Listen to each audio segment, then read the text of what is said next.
This video is my 2024 year in review video. It's part 1.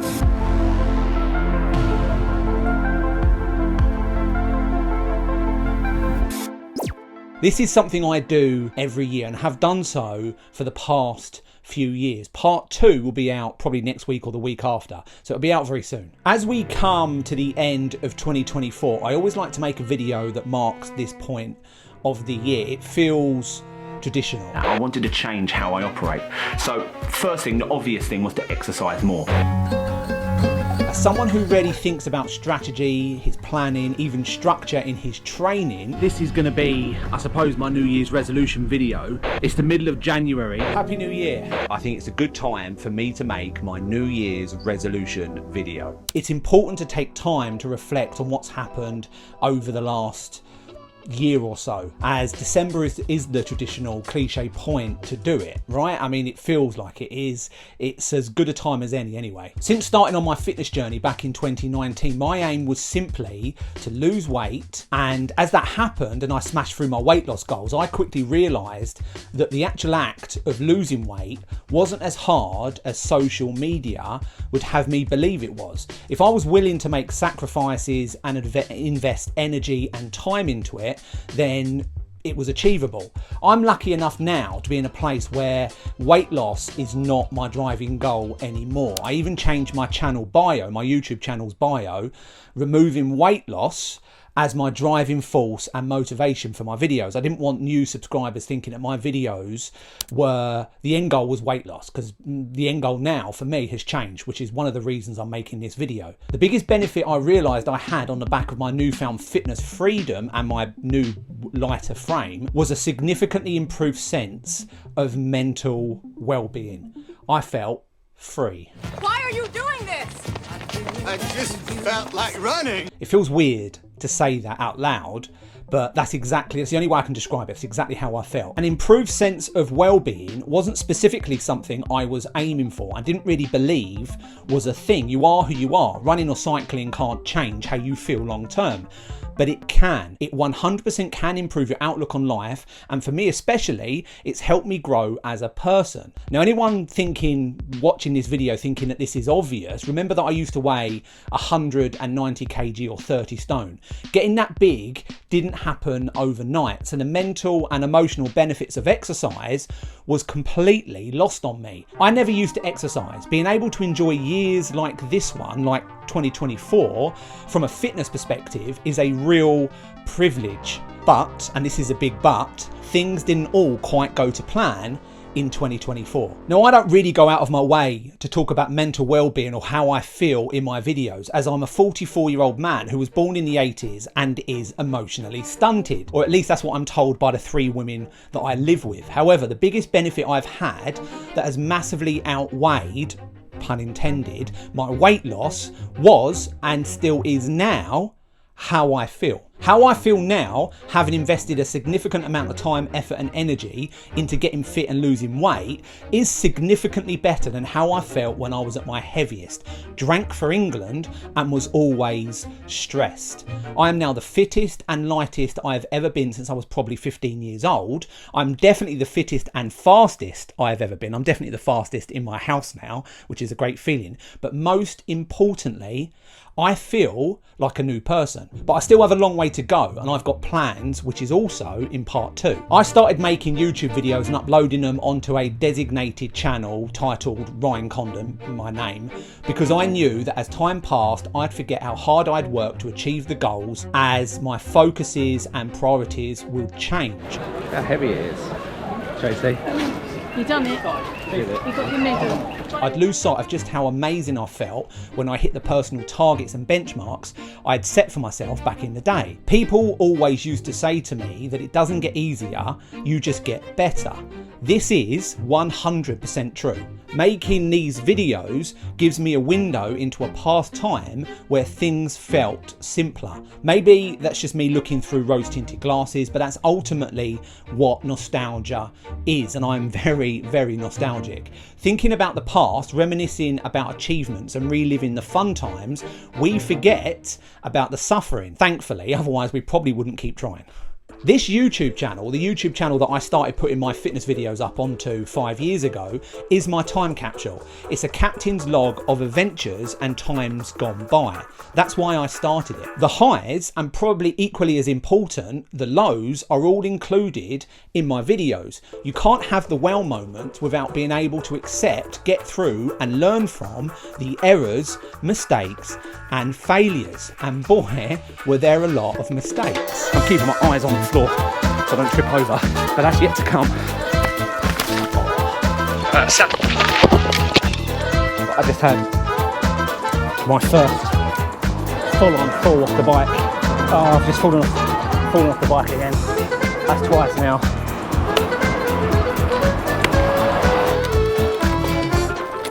Oh, shit. Oh, I've left the checkpoint and I've managed to run an 8-minute kilometre, which, happy with that. And, right, I'm going to turn this off. Now, moving on to the important stuff, there was one event or plan for this year that I outlined as a big goal for 2024 back in my January resolution video, and probably my biggest achievement for 2024. That's how I saw it coming into this year. Tracy and I were supposed to get married back in May, supposed being the operative word here. My New Year's resolution video that I made back in January of 2024, I said one of my biggest achievements, one of my biggest targets, I actually called it a target. A target. Oh. Was to marry you. Yeah. For those of you that subscribe and listen to my podcast channel will probably already know what happened. In a nutshell, the wedding didn't happen. We didn't get married, even though everything was organised and all that needed to happen was for the two of us to turn up at the church and say, I do. It didn't go ahead for several reasons. So we were supposed to get married in May, and it never happened, did it? No. No. And what was the reason for that?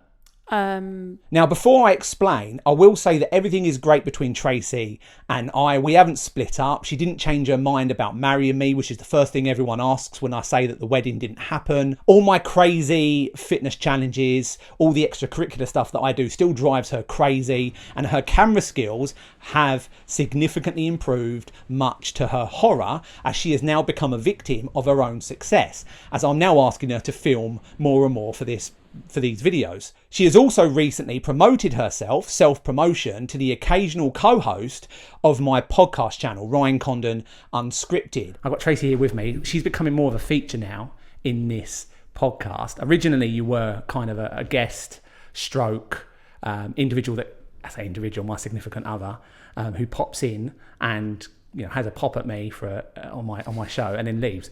Hang on a minute. What? You haven't introduced me. Oh. Well, I don't think I need to introduce you because you're... Doesn't matter. You're now... Tracy. Doesn't matter. Tracy's I now... need an introduction. Oh, do you want to introduce yourself? No, I'm a guest. You're not a guest? Yes, I am. No. Do you remember? You appointed yourself as co-host. You've been promoted. You promoted yourself. And is now under pressure to produce content on a weekly basis for those shows and make seasonal flowers for the podcast table. We just hit a few barriers to our wedding planning. The word barriers is probably an understatement. Because the people that we'd chosen to go with, they went bust and stole our money. Yeah. And it all got cancelled. And with other stresses we had going on at the time, we wasn't able to find a new venue. Yeah. You don't mind me sharing this, do you? No. Well, it's the facts of what happened. Yeah, it's it the did. Truth. It did happen. Your mum passed away, didn't she? Yes, a couple of months. very unexpectedly. Yeah, out of the blue. I mean, how old was she? 68. Yeah, so it was a really tough time. So it's no age, 68. And it was unexpected. On top of organising a funeral and grieving for the loss of your mum, we then had to deal with the added insult of our wedding venue. We were getting married in a church. Mm-hmm. The organisers, or the company that set it all up and we paid, went bust. Yeah. And they just disappeared, didn't they? They fell off the face of the earth and stole everyone's money. And when we say steal, I mean, that's a tough word to use, but that's exactly what happened. Unfortunately, there is no easy way to say this, but Tracy's mum passed away very unexpectedly earlier this year, just before the wedding. That was very tough for Tracy and the girls, and then our wedding venue company decided to close down, not return any of our calls or anyone else's who had also booked them, and they legged it with everyone's money, ours included. We had to spend our time chasing an invisible wedding venue company that no longer existed and simultaneously organise a funeral, all while Tracy was understandably grieving for the loss of her mum, instead of being able to be excited about her own wedding. This was a difficult time, especially for Tracy and the girls, but we got through it as a family. Now, the consequence of this, even though we probably could have found a new venue and gone ahead with the wedding, we lost the va-va-voom for it. We lost the motivation to want to go through with the motion of actually getting married. I'm obviously not including loads of details, as you can imagine. There was a lot that was going on. I like to keep my videos upbeat, and coming back to an earlier point, you have to be able to take the rough with the smooth, and those few months earlier on in 2024 felt incredibly rough. I know I'm skirting over some of the big issues and probably sounding like I'm making light of it, which is really not my intention. It's been a tough year, but I know it's not too dissimilar to what others watching this video may have faced these past 12 months and beyond. We're lucky to have each other, and we're also lucky to have our 2 daughters. We will be fine as a family. I know that a lot of people out there have it a lot worse. They're struggling, and I wish you and your loved ones all the best if you're watching this video. In January this year, so January 2024, for anyone watching this in the distant future, I made a video titled 2024 is my biggest year ever. Please go and have a watch of it. I talked about my ambitions for this year and how excited I was for the year ahead, something we all do. We all have hopes and aspirations for a box fresh new year, and I'm going to do the same for 2025. In that video, I spent time talking about my history with fitness targets and the rationale behind why I was setting these new targets for 24. Basically, I waffled on for a lot longer than was probably entertaining, so sorry for this on the back of that video, because I watched it and yeah, I got pretty bored watching it as well, and I made the video. One thing I've changed this year is the style of video I now make for my YouTube channel. I've attempted to cut them right back to the main story or message, as well as making them entertaining. So hopefully, fingers crossed, less waffle and more action, except for this video, ironic really. Now, I've listened to you, my audience, about what you enjoy watching and listening to. So I attempted to evolve this year as a video creator. Making videos is something I do solely on my own. I pay for everything all on my own without help. So every day is a school day. I'm learning as I go. I've completely taught myself how to edit videos. I mean, I've got a passion for it, so that massively helps. This year, I had more and more subscribers deciding to comment and share their views on my progress, my videos, the style of video, than ever before. I can't tell you how much I appreciate this. People will pay a fortune to have this level of feedback.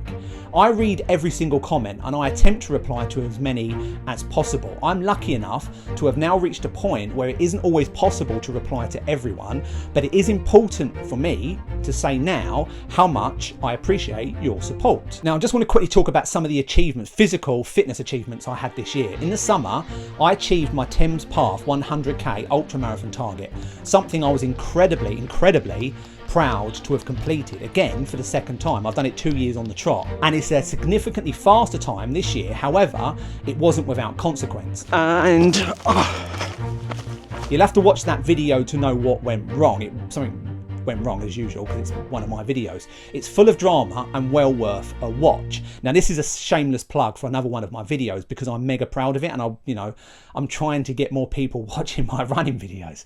I did, however, complete the fan dance, an SAS test march over the Brecon Beacons. It was one of the hardest things I have ever done, an absolutely mental event, and one I enjoyed so much. It introduced me to the world of rucking and tabbing, so basically running a long way with a heavy backpack, a way of training that's helped my running, my leg strength, and overall weight loss plan for this year. I got there. This has broken me. It's official. Completing the fan dance will be one of those events that will stay with me for the rest of my life, and something I am extremely grateful for being able to complete. It was also a video on my channel. This is something which was a big benchmark this year. That fan dance video, How Tough Are the SAS, was a video on my channel that went truly viral. I also got annihilated in the comments too for my incompetence. I can't argue, I deserved it. It was a steep learning curve, and now I'm a better person, not only for enduring the training and the event itself, but also, especially, the comment section of that video. I was also supposed to complete the Race to the Stones ultramarathon in the summer. This was one of those take the rough with the smooth moments this year. I was really looking forward to Race to the Stones. It was probably the event this year that I was looking forward to the most, as my return to Race to the Stones would have been the return on the back of the first ever big event I did before I lost weight. However, I picked up a injury completing the fan dance, so I couldn't walk, let alone run 100k when the time come to completing it. So eventually I got in contact with the organisers and I asked for a deferral for next year. Their response was slow and clunky, and if I'm honest with you, it was disappointing and frustrating. I'm not going to go into detail, as you know, terms and conditions are terms and conditions. You know, I get that. One thing I would say when signing up to these events is, you know, when you buy a song off of iTunes, you don't read iTunes terms and conditions. So I didn't read any of theirs. I wouldn't have spent as much as it cost me if I'd known that I probably wouldn't have done an event before it. I'm waffling now. I'm doing that thing that I said I wouldn't do. I'm going to get back on it. Now, I'm not going to go into detail, partly with an eye on not boring you, and partly because our exchange was really negative, which has resulted in me probably never returning to complete Race to the Stones, something that's been on my bucket list since completing it back in 2019. I'm back on track. I made a promise to myself that I'm not going to bang on about the organisers of Race to the Stones. The other thing that I wanted to do this year was win a Cat D race on Zwift. Big tick. That happened, and I've won several now. I've won multiple Cat D races. Come on! Yes! Yes! On the back of winning a race, I also wanted to get promoted into Cat C on Zwift. Again, big tick, and I'm still in Cat C now. But look, they've just shot off the front. I've recently been promoted to the new Zwift Racing Score 350 plus Cat 3 group. Now, this is very specific. For anyone that doesn't Zwift, this is going to be dead boring. However, it was a huge achievement for me this year and something I'm really proud of. I recently got asked this question on my Discord channel by a viewer, and it got me thinking about some of my videos recently. And I do think that I've started to focus on the destination more than the journey, which has never been my intention when I make videos. I run, cycle and Zwift not to win, not to beat those in front of me, beside me, or even behind me. I run ultras and park runs, climb steep hills on my IRL bike, and race in Zwift races to beat the Ryan from yesterday, as the Ryan from yesterday is already beating the Ryan from last year. To be a better version of me that started out in 2024 with lofty goals of being able to run a faster park run, complete an ultramarathon faster than he did the year before, complete an SAS style Sufferfest, become a better cyclist, especially climbing hills, and to maybe, just maybe, win a Zwift race. Because of all these things, it shows me, personally, it shows me progress. They show relentless forward progress. All of the things I've discussed in this video and will discuss in part 2 are my why I'm doing that specific thing on that specific day. They're not my reason for this journey. They're not my destination, because when I eventually do arrive, and I always arrive with a bang, I'll move the goalposts and set new targets, new resolutions, until that day comes where I won't be able to do that anymore. And then I'll take a step back, I'll reflect, but that's not now. And that won't be in 2025. I wish you and your family all the best, and I hope you have a very Merry Christmas. See you in part 2.